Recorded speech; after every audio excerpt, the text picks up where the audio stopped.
नमस्कार, मैं अंबे वर्मा और आप देख रहे हैं इंडिया टीवी न्यूज। तो चलिए आगे बढ़ते हैं कुछ खास खबरों की ओर। भाकपा माले का किया गया प्रेस वार्ता। 3 लोकसभा प्रत्याशी की हुई घोषणा। नालंदा लोकसभा क्षेत्र से ताल ठोकेंगे पालीगंज विधायक Sandeep Saurabh. India TV news के लिए विशाल वैभव की विशेष रिपोर्ट पटना से। नमस्कार, आप देख रहे हैं इंडिया टीवी न्यूज और मैं हूं विशाल वैभव। अभी जो है आज यहाँ भाकपा माले की जो है एक प्रेस वार्ता रखी गई है और ये प्रेस वार्ता किस लिए रखी गई है, आइए जो हम आपको प्रेस वार्ता में ले चलते हैं। जो अखिल भारतीय किसान महासभा है उसके जो राष्ट्रीय महासचिव उनको हम लोगों ने वहाँ से खड़ा किया है और नालंदा से हमारी पार्टी के पालीगंज के विधायक कांग्रेस संदीप सौरभ को हमने वहाँ से खड़ा किया है। आप सभी जानते हैं कि जो विगत जो रोजगार के सवाल पर जो आंदोलन हुआ उनमें बड़ी भूमिका थी। वो हमारे पूर्व महासचिव रहे हैं जेएनयू के, आयशा के महासचिव रहे हैं। ये 3 लोगों का आपको हम लोगों ने लोकसभा में उतारा है और एक जो सीट उपचुनाव होने जा रहा है लियाओं विधानसभा क्षेत्र का, वहाँ से हम लोगों का जो RY है इनकलाबी नौजवान सभा, उसके राज्य सचिव कांग्रेस शिव प्रकाश रंजन उनको हम लोगों ने वहाँ से खड़ा किया है। तो क्षेत्र में जो भी शिक्षा के सवाल पर आंदोलन चले, रोजगार के सवाल पर आंदोलन चले हैं, उसमें विशेष भूमिका रही है। उसी विधानसभा क्षेत्र से वो आते हैं। तो ये हम लोग का अभी 3 लोकसभा और 1 विधानसभा उपचुनाव है, उसमें इसी 3 अप्रैल को एक पब्लिक लाइब्रेरी में हम लोगों ने चुनाव की तैयारी के मद्देनजर एक राज्य स्तरीय कार्यकर्ता कन्वेंशन का आयोजन किया है, जिसमें पूरे राज्य से कार्यकर्ता जुटेंगे और लोकसभा चुनाव में एक बेहतर ढंग से कैसे भाजपा के खिलाफ प्रचार अभियान चलाया जाए और उनको यहाँ पराजित किया जाए, इसके बारे में हम बात करें। एक पॉइंट सुन लिया है, जैसा कि हम लोगों ने देखा है पहले भी धनबल बाहुबल के खिलाफ हम लोग जनबल का इस्तेमाल करते रहे हैं। इस बार जो इलेक्टोरल बॉन्ड के नाम पर जो एक धनबल की ताकत फिर से सामने आई है, उसके खिलाफ हम हर घर जाने का कूपन लेकर 20 रुपये का कूपन लेकर हम लोगों ने नालंदा से इंडिया गठबंधन की तरफ से हम उम्मीदवार बने हैं। इसके लिए हम अपनी पार्टी को, पूरे इंडिया गठबंधन को धन्यवाद करते हैं। और नालंदा का जो सीट इस बार है, समझिए कि वहाँ पे केवल संदीप सौरभ चुनाव नहीं लड़ रहा है, बल्कि नालंदा की वो जनता जो नीतीश कुमार के सिद्धांत विहीन राजनीति से त्रस्त हैं, नाराज़ हैं, दुखी हैं, वो सब लोग चुनाव लड़ रहे हैं। जिन शिक्षकों के खिलाफ नीतीश कुमार की सरकार लगातार साजिश कर रही है, उनको उत्पीड़ित कर रही है, वो तमाम शिक्षक चुनाव लड़ रहे हैं। और जिन युवाओं को महागठबंधन की सरकार ने नौकरियां दी और नौकरी की संभावनाएं जताई और जिसको एनडीए गठबंधन ने ख़त्म किया, पेपर लीक करवा दिया, वो तमाम युवा वहाँ से चुनाव लड़ रहे हैं। वहाँ के जनता के सवालों के साथ हम लोग जाएंगे नालंदा में और वहाँ से पूर्णतः हम लोग विजयी होकर के निकलेंगे। और इस बार बिहार के अंदर एनडीए का खाता भी नहीं खोलेगा, क्योंकि सब लोग जान रहे हैं कि एनडीए से बड़ा भ्रष्ट कोई पार्टी नहीं, बीजेपी से भ्रष्ट कोई पार्टी नहीं है। जो भी सुना कि किस तरीके से ईडी का छापा पड़ता है और तत्काल ईडी जो है, वो जो कंपनी है, वो तत्काल बीजेपी को चंदा देती है।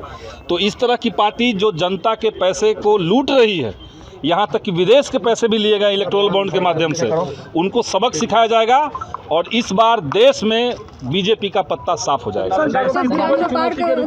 400 पार लाएंगे इस बार। 400 पार जो कहा जा रहा है वो सिर्फ एक जुमला है। जैसे उनका जुमला था 15 लाख दे देंगे रोजगार में सबके खाते में, जैसे उनका था कि 2 करोड़ रोजगार हर साल देंगे, जैसे उन्होंने कह दिया अभी बंद, चमड़ा का मुंह होता है, कुछ भी बोल दीजिए। अब बीजेपी के लोग अब देखिए वो बोलना बंद कर दिए हैं। 400 पार उन्होंने बोलना बंद कर दिया है। जैसे ही इलेक्टोरल बॉन्ड का खुलासा हुआ और आज़ाद भारत का सबसे बड़ा करप्शन सामने आया, उसके बाद से बीजेपी 400 पार कहना भूल गई।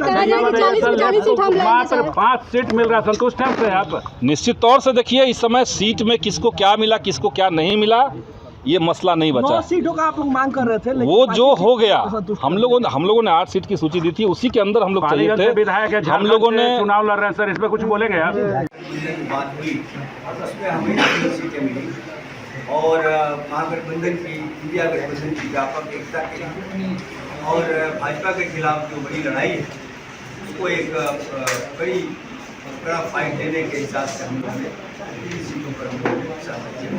सर, पिछले बार आप लोग अलग अलग लड़े थे, इस बार सब साथ मिल के लड़ रहे हैं। किस प्रकार चुनौती जताएंगे, कितनी सीटों का टारगेट लेके आप लोगों ने रखा है महागठबंधन? महागठबंधन का टारगेट तो 40 के 40 सीट है।